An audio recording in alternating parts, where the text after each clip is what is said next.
അമൃത് Veni life quit presents daily news സായാഹ്ന വാർത്തകൾ powered by Pulimoottil silks KSFE in association with Joyalukkas. ഇത്തവണ first അടിക്കില്ലേ നമ്മള്?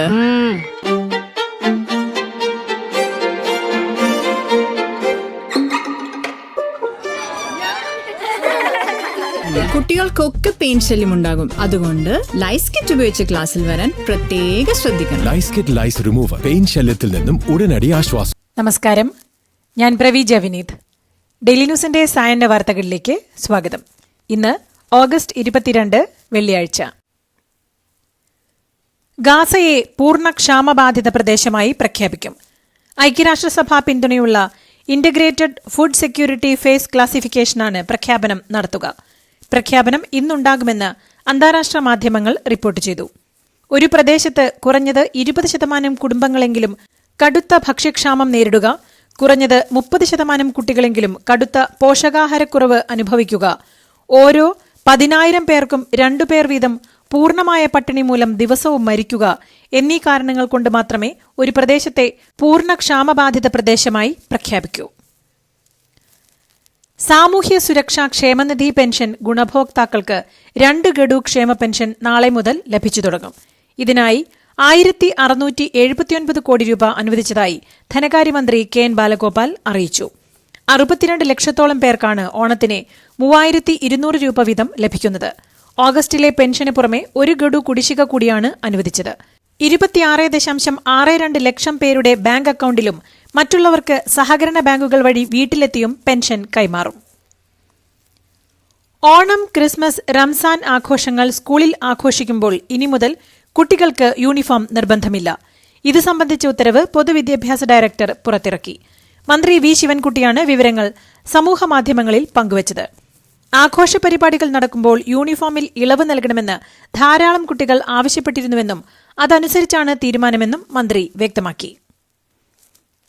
ജയിക്കാൻ വേണ്ടി തൃശൂർ മണ്ഡലത്തിന് പുറത്തുള്ളവരുടെ വോട്ട് ചേർത്തിട്ടുണ്ടെന്ന് സമ്മതിച്ച് BJP സംസ്ഥാന ഉപാധ്യക്ഷൻ B. ഗോപാലകൃഷ്ണൻ. 1 വർഷം മുൻപ് അങ്ങനെ ആളുകളെ കൊണ്ടുവന്ന് വോട്ട് ചേർക്കുന്നതിൽ എന്താണ് തെറ്റ് എന്ന് ഗോപാലകൃഷ്ണൻ ചോദിച്ചു. ജയിക്കാൻ വേണ്ടി ഇനിയും അങ്ങനെ വോട്ട് ചേർക്കുമെന്നും B. ഗോപാലകൃഷ്ണൻ പറഞ്ഞു. ചൂട് കൂടിയ മെയ് മാസവും മഴ കൂടുതലുള്ള ജൂൺ മാസവും സ്കൂളുകൾക്ക് അവധി നൽകാമെന്നും വർഷത്തിൽ നടക്കുന്ന 3 പരീക്ഷകൾ 2 പരീക്ഷയാക്കി ചുരുക്കാമെന്നും ഇക്കാര്യം ചർച്ച ചെയ്ത് തീരുമാനങ്ങളെടുത്താൽ തർക്കങ്ങളും പ്രതിഷേധങ്ങളും ഒഴിവാക്കാമെന്നും Kanthapuram AP Abubakar Musliyar.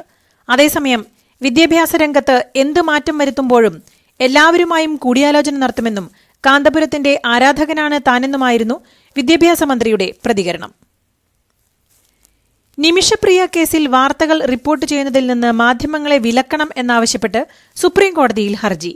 ഇവാഞ്ചലിസ്റ്റും global piece initiative സംഘടനാ സ്ഥാപകനുമായ ഡോക്ടർ KA പോളാണ് സുപ്രീംകോടതിയെ സമീപിച്ചത്. ഈ മാസം 24-നോ 25-നോ നിമിഷപ്രിയയുടെ വധശിക്ഷ നടപ്പാക്കുമെന്നും 3 ദിവസം ഇത് സംബന്ധിച്ച വാർത്ത നൽകുന്നതിൽ നിന്ന് മാധ്യമങ്ങളെ വിലക്കണം എന്നും ആവശ്യപ്പെട്ടാണ് ഹർജി. നിമിഷപ്രിയ പറഞ്ഞിട്ടാണ് താൻ കോടതിയിൽ എത്തിയതെന്നും പോൾ പറയുന്നു. ഹർജി തിങ്കളാഴ്ച പരിഗണിക്കാമെന്ന് കോടതി അറിയിച്ചു. കോഴിക്കോട് മെഡിക്കൽ കോളേജിൽ ചികിത്സയിലുള്ള 47-കാരനെ അമീബിക് മസ്തിഷ്ക ജ്വരം സ്ഥിരീകരിച്ചു. മലപ്പുറം ചേലമ്പ്ര സ്വദേശിയായ ഇയാൾ കഴിഞ്ഞ 20 ദിവസമായി പനി ബാധിച്ചതിനെ തുടർന്ന് മെഡിക്കൽ കോളേജിൽ ചികിത്സയിലാണ്. ഇന്നലെ നടത്തിയ സ്രവ സാമ്പിൾ പരിശോധനയിലാണ് രോഗം സ്ഥിരീകരിച്ചത്. കത്ത് ചോർച്ചാ വിവാദത്തിൽ CPM സംസ്ഥാന സെക്രട്ടറി MV ഗോവിന്ദന്റെ വക്കീൽ നോട്ടീസിന് മറുപടി നൽകി വ്യവസായി മുഹമ്മദ് ഷർഷാദ്. ഗോവിന്ദനെ വ്യക്തിഹത്യ ചെയ്യുന്ന പരാമർശങ്ങൾ നടത്തിയിട്ടില്ലെന്നും കത്ത് ചോർത്തിയതിൽ MV ഗോവിന്ദന്റെ മകൻ ശ്യാംജിത്തിനെ സംശയിക്കുക മാത്രമാണ് ചെയ്തതെന്നും രാജേഷ് കൃഷ്ണയുമായി ശ്യാംജിത്തിനുള്ള ബന്ധമാണ് സംശയത്തിന് പിന്നിലെന്നും മുഹമ്മദ് ഷർഷാദ് മറുപടിയിൽ പറയുന്നു. പാലക്കാട്ടെ വ്യാസവിദ്യാപീഠം സ്കൂൾ വളപ്പിലുണ്ടായ സ്ഫോടനവുമായി ബന്ധപ്പെട്ട് RSSനെതിരെ ഗുരുതര ആരോപണങ്ങളുമായി മന്ത്രി V. ശിവൻകുട്ടി. സ്കൂൾ കോമ്പൌണ്ടിൽ 4 ബോംബുകളാണ് ഉണ്ടായിരുന്നതെന്നും ഇവിടെ RSS ക്യാമ്പ് നടക്കുന്ന സ്ഥലമാണെന്നും മന്ത്രി പറഞ്ഞു. ഇത്തരം പ്രവർത്തനങ്ങൾ യാതൊരു കാരണവശാലും അനുവദിക്കില്ലെന്നും മന്ത്രി വ്യക്തമാക്കി.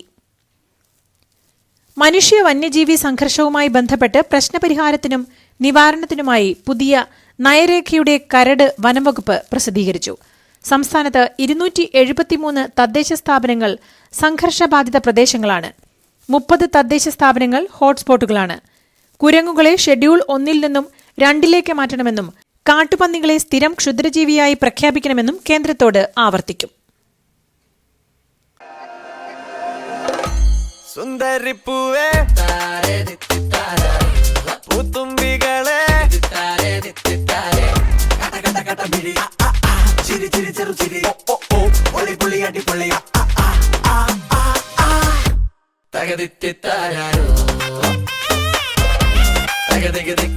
Pulimutil Silks presents Unskippable Onam Collections. Starts at just ₹299. Rahul Mamkootathil MLA സ്ഥാനം രാജിവെക്കണമെന്നതാണ് മാന്യമായ സമീപനമെന്ന് മന്ത്രി വി ശിവൻകുട്ടി അഭിപ്രായപ്പെട്ടു. ഷാഫി പറമ്പലിന്റെ സ്കൂളിൽ പഠിച്ചവരാണ് ഇവരൊക്കെയെന്നും ഷാഫിയാണ് ഹെഡ്മാസ്റ്ററെന്നും ഹെഡ്മാസ്റ്ററെ സംശയിക്കേണ്ടതുണ്ടോ എന്നും ശിവൻകുട്ടി ചോദിച്ചു. അതേസമയം ആരോപണം ഉന്നയിച്ചവർക്കെതിരെ തിരിച്ച് ആരോപണം ഉന്നയിച്ച് ഭീഷണിപ്പെടുത്തുന്നുവെന്നും വിരട്ടി ഭീഷണിപ്പെടുത്താൻ നോക്കേണ്ടെന്നും VK ശ്രീകണ്ഠന് ശിവൻകുട്ടി മറുപടി നൽകി. യൂത്ത് കോൺഗ്രസ് സംസ്ഥാന അധ്യക്ഷസ്ഥാനം രാജിവെച്ച രാഹുൽ മാങ്കൂട്ടത്തിൽ MLA ആയി തുടരും.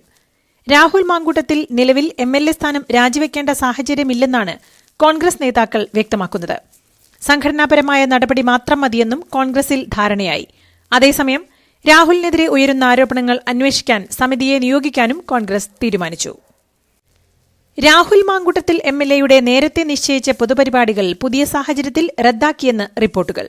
അതേസമയം നിർബന്ധിത ഗർഭഛിദ്രത്തിനെ പ്രേരിപ്പിച്ചെന്ന പരാതിയിൽ രാഹുൽ മാങ്കൂട്ടത്തിനെതിരെ തിടുക്കത്തിൽ കേസെടുക്കേണ്ടെന്ന് പോലീസ് തീരുമാനം.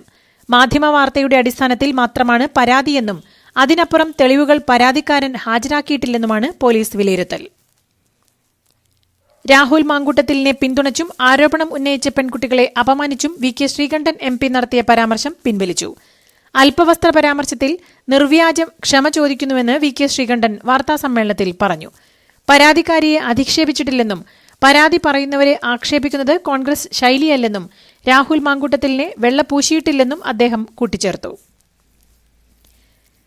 രാഹുൽ മാങ്കൂട്ടത്തിൽ MLAക്കെതിരെയും ഷാഫി പറമ്പിൽ MPക്കുമെതിരെ പാലക്കാട് കോൺഗ്രസിൽ പടയൊരുക്കം. ഇരുവരും പൂരപ്പറമ്പിലെ പോക്കറ്റടിക്കാരെ പോലെയാണെന്നും ഉപതെരഞ്ഞെടുപ്പ് സമയത്തെത്തിയത് വലിയ ഫണ്ടാണെന്നും പാലക്കാട് കോൺഗ്രസിൽ വിമർശനമുയർന്നു. ഈ തുക എന്തു ചെയ്തുവെന്ന് ഇവർ വ്യക്തമാക്കണമെന്നും രാഹുലിന്റെ സ്ഥാനാർത്ഥിത്വം എതിർത്തത് സ്വഭാവദൂഷ്യം കൊണ്ടുകൂടിയാണെന്നും കോൺഗ്രസിൽ വിമർശനം ഉയരുന്നുണ്ട്. സമൂഹമാധ്യമങ്ങൾ വഴി അപമാനിക്കുന്നതായി T സിദ്ദിഖ് MLAയുടെ ഭാര്യ ഷറഫുന്നീസയുടെ പരാതി. രാഹുൽ മാങ്കൂട്ടത്തിലിനൊപ്പം സിദ്ദിഖും ഷറഫുന്നീസയും ഇരിക്കുന്ന ചിത്രം മോശമായി പ്രചരിപ്പിച്ചെന്ന് കാട്ടിയാണ് കോഴിക്കോട് കമ്മീഷണർക്ക് പരാതി നൽകിയത്.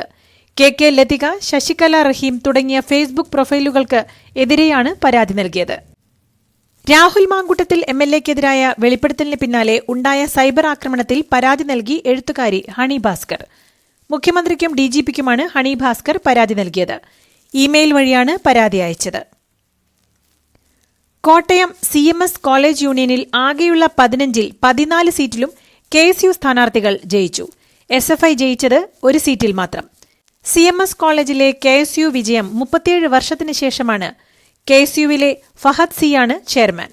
സംഘർഷ സാധ്യത കണക്കിലെടുത്ത് ഇന്നലെ ഫലപ്രഖ്യാപനം മാറ്റിയിരുന്നു.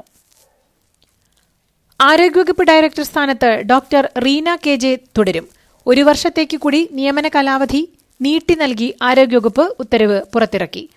ആരോഗ്യവകുപ്പ് ഡയറക്ടർ സ്ഥാനത്തെ ഡോക്ടർ റീനയുടെ കാലാവധി ഫെബ്രുവരിയിൽ അവസാനിച്ചിരുന്നു. ഡോക്ടർ റീനയ്ക്ക് സർവീസ് ബാക്കിയുണ്ടെങ്കിലും റൊട്ടേഷൻ അടിസ്ഥാനത്തിൽ പുതിയ DHSനെ നിയമിക്കാത്തതിൽ ഉദ്യോഗസ്ഥർക്ക് അതൃപ്തിയുണ്ട്. വാഹനം മാറ്റുന്നതിനെ ചൊല്ലി കേന്ദ്രമന്ത്രി സുരേഷ് ഗോപിയുടെ മകൻ മാധവ് സുരേഷുമായുണ്ടായ തർക്കത്തിൽ വിശദീകരണവുമായി KPCC അംഗം വിനോദ് കൃഷ്ണ. നടു റോഡിൽ കാർ തടഞ്ഞത് സുരേഷ് ഗോപിയുടെ മകനായിരുന്നുവെന്നും വാഹനങ്ങൾക്ക് തടസ്സം സൃഷ്ടിക്കുകയും ചെയ്തെന്നും പോലീസ് എത്തിയതോടെ തെറ്റ് ബോധ്യപ്പെട്ടെന്ന് മാധവ് സുരേഷ് പറയുകയായിരുന്നുവെന്നും ഇതോടെ പരാതി അവസാനിപ്പിച്ചെന്നും വിനോദ് കൃഷ്ണ വിശദീകരിച്ചു. കൺഗ്രാചുലേഷൻസ് മിടുക്കിയാട്ടോ. പൈലറ്റ് ആവണമെന്ന് പറയണേ. അവളുടെ ആഗ്രഹമല്ലേ, അവള് പറക്കട്ടെ. ചെലവ് എത്രയാന്ന്? KSFയുടെ പുതിയ ഹാർമണി ചുറ്റി ചേരണം. കണ്ണടച്ചു തുറക്കും മുമ്പ് അവളുടെ +2 കഴിയില്ലേ. കടം വാങ്ങാതെയും സ്ഥലം വിൽക്കാതെയും കുട്ടികളെ പഠിപ്പിക്കാം. KSFE ഹാർമണി ചിട്ടികൾ. KSFE ഹാർമണി ചുറ്റിയിൽ ചേരുന്ന 100 ഭാഗ്യശാലികൾക്ക് സിംഗപ്പൂർ യാത്ര.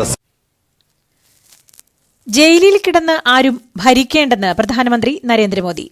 അഴിമതിക്കാരാണ് ബിൽ കൊണ്ടുവന്നതിൽ ഞെട്ടിയതെന്നും ബിൽ പാസായാൽ അഴിമതിക്കാരുടെ മന്ത്രിസ്ഥാനം പോകുമെന്നും പ്രധാനമന്ത്രി ചൂണ്ടിക്കാട്ടി. ബീഹാറിലെ റാലിയിലായിരുന്നു ജയിലിലാകുന്ന മന്ത്രിമാരെ നീക്കുന്ന ബിൽ വിഷയത്തിൽ പ്രധാനമന്ത്രിയുടെ ആദ്യ പ്രതികരണം.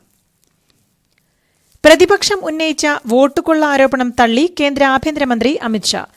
SIR സംബന്ധിച്ച് പരാതികളുണ്ടെങ്കിൽ ഏതൊരു പൌരനോ രാഷ്ട്രീയ പാർട്ടിക്കോ റിട്ടേണിംഗ് ഓഫീസറെ സമീപിക്കാമെന്നും അതിൽ സംതൃപ്തിയില്ലെങ്കിൽ ജില്ലാ കളക്ടറെയും പിന്നീട് സംസ്ഥാന മുഖ്യ തെരഞ്ഞെടുപ്പ് കമ്മീഷണറെയും സമീപിക്കാമെന്നും, എന്നാൽ കോൺഗ്രസ് പാർട്ടി ഇതുവരെ ഇത്തരത്തിൽ ഒരു പരാതി നൽകിയിട്ടില്ലെന്നും അമിത്ഷാ പറഞ്ഞു. പരാതിപ്പെടാനുള്ള സംവിധാനങ്ങൾ ഉണ്ടായിട്ടും അത് ചെയ്യാതെ ജനങ്ങൾക്കിടയിൽ സംശയമുണ്ടാക്കുന്നത് എന്ത് രാഷ്ട്രീയമാണെന്നും അമിത്ഷാ ചോദിച്ചു. മുതിർന്ന മാധ്യമപ്രവർത്തകരായ സിദ്ധാർത്ഥ് വരദരാജൻ, കരൺ ഥാപ്പർ എന്നിവർക്കെതിരെയുള്ള കേസിലെ നടപടികൾ നിർത്തിവെക്കാൻ ഇടക്കാല ഉത്തരവിട്ട് സുപ്രീംകോടതി. സിദ്ധാർത്ഥ് വരദരാജൻ, കരൺ ഥാപ്പർ എന്നിവർക്കെതിരെ അസം പോലീസ് രാജ്യദ്രോഹ കുറ്റം ചുമത്തി ചോദ്യം ചെയ്യലിന് ഹാജരാകാൻ നോട്ടീസ് നൽകിയിരുന്നു. ചോദ്യം ചെയ്യലിന് ഹാജരാകാത്ത പക്ഷം അറസ്റ്റ് ചെയ്യുമെന്നും പോലീസ് അറിയിച്ചിരുന്നു. ഇന്ത്യയുടെ പരമാധികാരം, ഐക്യം, അഖണ്ഡത എന്നിവയ്ക്ക് കളങ്കമാകുന്ന തരത്തിലുള്ള റിപ്പോർട്ടുകൾ പ്രസിദ്ധപ്പെടുത്തിയെന്നാണ് ആരോപണം. കേസ് സെപ്റ്റംബർ 15 വീണ്ടും പരിഗണിക്കും. ഉപരാഷ്ട്രപതി തെരഞ്ഞെടുപ്പ് പ്രക്രിയ നിരീക്ഷിക്കാൻ അഡീഷണൽ സെക്രട്ടറി റാങ്കിലുള്ള 2 മുതിർന്ന ഉദ്യോഗസ്ഥരെ നിരീക്ഷകരായി തെരഞ്ഞെടുപ്പ് കമ്മീഷൻ നിയമിച്ചു. കേന്ദ്ര പഞ്ചായത്ത് രാജ് മന്ത്രാലയത്തിലെ അഡീഷണൽ സെക്രട്ടറി സുശീൽ കുമാർ ലോഹാനി, ധനകാര്യ മന്ത്രാലയത്തിലെ അഡീഷണൽ സെക്രട്ടറി D. ആനന്ദൻ എന്നിവരെയാണ് തെരഞ്ഞെടുപ്പ് കമ്മീഷൻ നിയമിച്ചത്. ജമ്മുകശ്മീരിലെ റെയിൽവേ സ്റ്റേഷനിൽ സ്ഫോടനം നടത്തുമെന്ന് ഭീഷണി സന്ദേശം. RS പുര അതിർത്തിയിൽ നിന്ന് സുരക്ഷാസേന പിടികൂടിയ പ്രാവിന്റെ കാലിലാണ് ഭീഷണിക്കുറിപ്പുണ്ടായിരുന്നത്. പാകിസ്ഥാനിൽ നിന്ന് പറന്നുവന്നതായി കരുതുന്ന പ്രാവിനെ ഓഗസ്റ്റ് 18 രാത്രി 9 മണിയോടെയാണ് അന്താരാഷ്ട്ര അതിർത്തിയിലെ കാട്മാരിയ പ്രദേശത്തു നിന്നും പിടികൂടിയതെന്നാണ് പുറത്തുവരുന്ന വിവരം. കർണാടകയിൽ കാർവാർ MLA സതീഷ് കൃഷ്ണയ്ക്ക് ED നോട്ടീസ്. സതീഷ് കൃഷ്ണ സെയിൽ ചോദ്യം ചെയ്യലിന് ഹാജരാകണം എന്നാവശ്യപ്പെട്ടാണ് ED നോട്ടീസ് അയച്ചിരിക്കുന്നത്. ഓഗസ്റ്റ് 13 MLAയുടെ വീട്ടിൽ നടത്തിയ റെയ്ഡിൽ ED പണവും സ്വർണവും പിടിച്ചെടുത്തതായി റിപ്പോർട്ടുകൾ ഉണ്ടായിരുന്നു. ഇരുമ്പയിര് കയറ്റുമതി തട്ടിപ്പുമായി ബന്ധപ്പെട്ടായിരുന്നു പരിശോധന. ദില്ലിയിലെ തെരുവുനായ പ്രശ്നത്തിൽ നായകളെ ഷെൽട്ടർ ഹോമിലേക്ക് മാറ്റണമെന്ന വിധി സുപ്രീംകോടതി 3-അംഗ ബെഞ്ച് സ്റ്റേ ചെയ്തു. ദില്ലിയിലെ തെരുവുനായ പ്രശ്നത്തിൽ എല്ലാ സംസ്ഥാനങ്ങളെയും കക്ഷിയാക്കാൻ സുപ്രീംകോടതി ഉത്തരവിട്ടു. ഇതുമായി ബന്ധപ്പെട്ട് സംസ്ഥാനങ്ങളിലെ ചീഫ് സെക്രട്ടറിമാർക്ക് നോട്ടീസ് അയച്ചു. തെരുവുനായ പ്രശ്നവുമായി ബന്ധപ്പെട്ട് ദേശീയതലത്തിൽ നയം വേണമെന്നും കോടതി വ്യക്തമാക്കി. 5.5 കോടി വിദേശികളുടെ വിസ പുനഃപരിശോധിക്കാനൊരുങ്ങി അമേരിക്ക. നാടുകടത്തലിന് കാരണമായേക്കാവുന്ന വിഷയങ്ങളുണ്ടോ എന്നറിയാനാണ് വിദേശികൾക്ക് നൽകിയ 5.5 കോടിയിലധികം വിസകൾ അമേരിക്ക പുനഃപരിശോധന നടത്തുന്നത്. അമേരിക്കൻ പ്രസിഡന്റ് ഡൊണാൾഡ് ട്രംപിന്റെ ഉത്തരവിന്റെ അടിസ്ഥാനത്തിലാണ് നടപടി. ഇതോടുകൂടി ഇന്നത്തെ ഡെയിലി ന്യൂസ് സായന്ന വാർത്തകൾ സമാപിക്കുന്നു. ഡെയിലി ന്യൂസിനു വേണ്ടി വാർത്തകൾ വായിച്ചത് പ്രവീജ വിനീത്. DailyNewsLive.in വാർത്തകൾ വിരൽ തുമ്പിൽ.